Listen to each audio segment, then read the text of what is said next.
अधूरी मोहब्बत की पूरी कहानी एपिसोड 3। अभिमन्यु शैलजा के पास रखी चेयर पर बैठ गया। उसे याद आया कि हमेशा ऐसे ही शैलजा उसके जन्मदिन पर केक बनाया करती थी और अभिमन्यु हर साल उसी के साथ अपना बर्थडे सेलिब्रेट करता था। लेकिन आज उसे ये याद नहीं रहा। उसने शैलजा का हाथ अपने हाथों में लिया और धीरे से कहा, आई एम सॉरी मॉम। दोस्तों ने पार्टी रखी थी, बस इसलिए देर हो गई। शैलजा ने कुछ नहीं कहा और पास रखा चाकू उठाकर अभिमन्यु की तरफ बढ़ाते हुए कहा, बर्थडे खत्म होने में अभी भी 5 मिनट बाकी है, चलो केक काटो। अभिमन्यु ने घड़ी में देखा, 11:55 हो रहे थे। उसने केक काटा। Shailaja happy birthday to you गाने लगी, जैसे वो हर साल गाती है। अभिमन्यु ने केक का एक टुकड़ा उठाया और शैलजा को खिलाया। शैलजा ने मुस्कुराते हुए उससे केक खिलाया। अभिमन्यु जानता था उसकी मॉम चाहे कितना भी गुस्सा हो, उसकी एक स्माइल पर पिघल जाती है। तभी शैलजा ने कहा, कल मैंने घर में पूजा रखवाई है, इसलिए कहीं जाना नहीं। ठीक है मॉम, कल का मेरा पूरा दिन सिर्फ आपके लिए होगा, आप जो कहेंगी आपका हुक्म सर आंखों पर, अभिमन्यु ने नाटकीय अंदाज में कहा। तो शैलजा मुस्कुरा उठी। दोनों वहीं बैठकर कुछ देर बातें करते रहे और फिर शैलजा उठकर जाने लगी। जाते जाते वो अभिमन्यु की तरफ पलटी और कहा, कल पूजा में उसे भी बुला लेना। किसे मॉम? अभिमन्यु ने कहा, वही जो आज सुबह तुम्हें खिड़की से बर्थडे विश करने आई थी। शैलजा ने शरारत से मुस्कुराते हुए कहा। अरे मॉम, वो मैं वो अभिमन्यु हकलाने लगा। मैं सब जानती हूँ, बुला लो उसे, मैं मिलना चाहती हूँ। गुड नाइट कहकर शैलजा अपने कमरे की तरफ बढ़ गई। अभिमन्यु के गाल ब्लश करने लगे। वो उठा और अपने कमरे में आकर शालू को फोन लगाया। हेलो अभिमन्यु, क्या हुआ, इतनी रात को फोन किया है? सब ठीक तो है ना? शालू ने चिंता जताते हुए पूछा। हाँ सब ठीक है। अच्छा सुनो, मुझे तुम्हें कुछ बताना है, अभिमन्यु ने कहा। उसकी आवाज में खुशी साफ झलक रही थी। हाँ बताओ ना, शालू ने एक्साइटेड होकर पूछा। कल मॉम ने घर में पूजा रखवाई है और उन्होंने तुम्हें भी आने को कहा है, अभिमन्यु ने भी उसी एक्साइटमेंट में बताया। क्या सच्ची? मुझे विश्वास नहीं हो रहा है। क्या उन्होंने मुझे सच में बुलाया है? तुम इतनी रात में कोई मजाक तो नहीं कर रहे हो ना? शालू ने खुशी और आश्चर्य से कहा। हाँ बाबा, सच में उन्होंने तुम्हें बुलाने को कहा है और ये भी कहा है कि वो तुमसे मिलना चाहती है, अभिमन्यु ने कहा। तो क्या तुमने उन्हें हमारे बारे में सब बता दिया? शालू ने डरते हुए पूछा। मैंने उन्हें कुछ नहीं बताया, वो तो तुम्हारी ही मेहरबानी से उन्होंने तुम्हें आज सुबह देख लिया था जब तुम खिड़की पर आई थी, अभिमन्यु ने कहा। इसका मतलब उन्होंने सुबह मुझे देख लिया था? मतलब कल वो मेरी क्लास लगाने के लिए मुझे घर बुला रही है? ना बाबा ना, मैं नहीं आ रही तुम्हारे घर, शालू ने डरते हुए कहा। तो अभिमन्यु को हंसी आ गई और उसने कहा, अरे पागल, मॉम ऐसा कुछ नहीं करेगी, वो सिर्फ तुमसे मिलना चाहती है और तुम्हें कल आना ही है। सुबह 9 बजे घर आ जाना। मुझे डर लग रहा है अभिमन्यु, कहीं उन्होंने मुझे नापसंद कर दिया तो? शालू ने अपनी चिंता व्यक्त की। शालू, मॉम ऐसा कुछ नहीं करेगी, तुम टेंशन मत लो, मैं हूं ना, मैं तुम्हारे साथ ही रहूंगा, अभिमन्यु ने समझाते हुए कहा। अभिमन्यु की बात सुनकर शालू को थोड़ी तसल्ली मिली, तो उसने कहा, तुम बताओ ना, उनका दिल जीतने के लिए मुझे क्या करना चाहिए? शालू की बात सुनकर अभिमन्यु को शरारत सूझी और उसने कहा, वो सब मैं थोड़ी देर में मैसेज करके बता दूंगा। और सुनो, कल आना ही है, नहीं आई तो मॉम को बुरा लगेगा और हो सकता है इसके बाद वो तुम्हें सच में रिजेक्ट कर दे। अभिमन्यु की बात सुनकर शालू डर गई। उसने धीरे से कहा, नहीं नहीं, मैं वक्त से पहुंच जाऊंगी। अभिमन्यु ने मुश्किल से अपनी हंसी रोकी और कहा, ठीक है, अभी मैं फोन रखता हूँ और तुम्हें मैसेज करता हूँ। Love you too, good night, Shalu ने कहा और फोन काट दिया। उसे नींद नहीं आ रही थी। वो हाथ में फोन पकड़े कमरे में इधर उधर घूमने लगी और अभिमन्यु के मैसेज का इंतजार करने लगी। 10 मिनट बाद अभिमन्यु का मैसेज आया।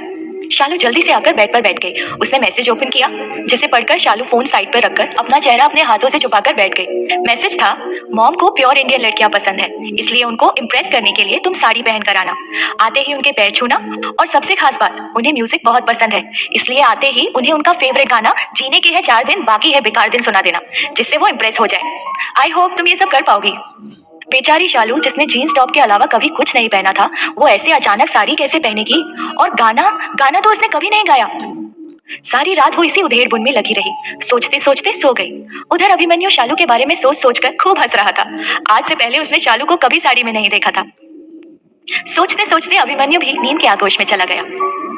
अगली सुबह शैलजा जल्दी उठ गई और घर में पूजा की तैयारियां करने लगी। उसने पंडित जी को भी समय से आने के लिए फोन कर दिया। अभिमन्यु भी तैयार होकर हॉल में आकर शैलजा की मदद करने लगा। शैलजा ने इस पूजा में किसी को नहीं बुलाया था। उसकी खास मेहमान आज सिर्फ शालू ही थी। अभिमन्यु ने सफेद कुर्ता पजामा पहना हुआ था। वो बहुत सुंदर लग रहा था। सफेद रंग उसे बचपन से ही बहुत पसंद है।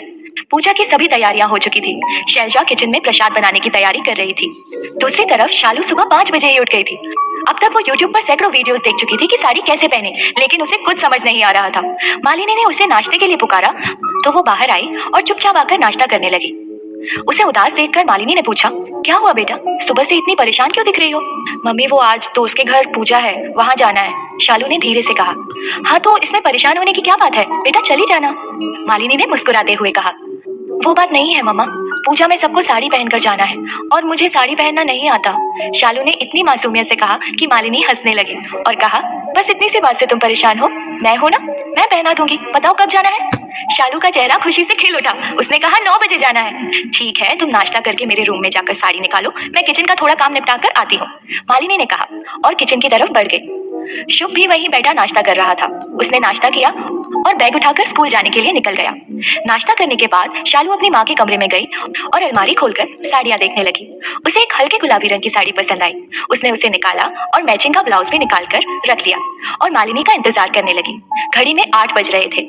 मालिनी कमरे में आई और शालू को साड़ी पहनाई। उसके लंबे बालों की 2 लटें ली और उसमें क्लिप लगाकर सेट कर दिया।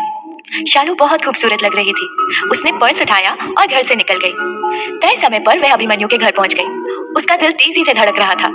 उसने कांपते हाथों से डोरबेल बजाई। दरवाजा अभिमन्यु ने खोला था। जब उसने शालू को साड़ी में देखा तो बस देखता ही रह गया। पहली बार उसने शालू को साड़ी में देखा था। वो सच में बहुत खूबसूरत लग रही थी। अभिमन्यु को इस तरह अपनी ओर देखता पाकर शालू थोड़ा शर्मा गई और अपना हाथ उसके चेहरे के सामने हिलाया। अभिमन्यु ऐसे चौंका जैसे किसी सपने से बाहर आया हो। वो शालू को लेकर अंदर हॉल में आया। शैलजा हॉल में ही खड़ी फोन पर किसी से बातें कर रही थी। अभिमन्यु ने कहा, मॉम। शैलजा पलटी। उसने शालू को देखा। शैलजा की आंखें शालू के चेहरे पर जम सी गई, पर शालू की नीली आंखों ने शैलजा को परेशानी में डाल दिया। कुछ बुरी यादें अचानक से उसकी आंखों के सामने से गुजर गईं। शालू सकुचाई सी शैलजा की तरफ देख रही थी। अभिमन्यु ने इशारा किया तो शालू ने आगे बढ़कर शैलजा के पैर छुए। शैलजा ने अभिमन्यु की तरफ देखा तो उसने अपने कंधे उचका दिए और ऐसे रिएक्ट किया जैसे वो कुछ नहीं जानता। शैलजा ने शालू को आशीर्वाद दिया। शैलजा ने शालू और अभिमन्यु की तरफ देखते हुए कहा, शुरू करें? अभिमन्यु ने हाँ में गर्दन हिला दी। शालू ने समझा शैलजा शायद उसे गाना गाने के लिए कह रही है। उसने अपने धड़कते दिल को काबू में किया और गाना शुरू किया। जीने के हैं 4 दिन, हो बाकी है बेकार दिन, जाए जाए जाए जाए एक बार जो जाए, जवानी फिर ना आए, हो जवानी फिर ना आए। शैलजा भौचक्की से उसका गाना सुनती रही। उसे कुछ समझ नहीं आया कि शालू ऐसा गाना क्यों गा रही है। अभिमन्यु अपनी हंसी को रोके खड़ा था। शालू ने गाना बंद कर दिया। शैलजा ने अभिमन्यु की तरफ देखा और दोनों एक दूसरे को देखकर जोर जोर से हंसने लगे। शालू मासूमियत से दोनों को हंसते हुए देखती रही। मंदिर की तरफ खड़े पंडित जी भी मुस्कुराने लगे। शैलजा और अभिमन्यु का हंस हंसकर बुरा हाल था। उन्हें इस तरह हंसना देखकर शालू की आंखों में नमी तैर गई। शैलजा और अभिमन्यु ने अपनी हंसी कंट्रोल की तो शालू ने मासूमियत से कहा, क्या हुआ आंटी, मैंने अच्छा नहीं गाया क्या?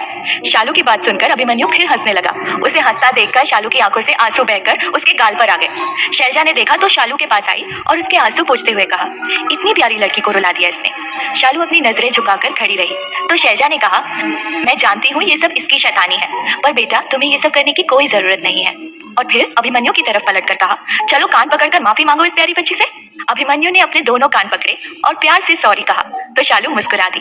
तीनों पूजा करने मंदिर की तरफ बढ़ गए।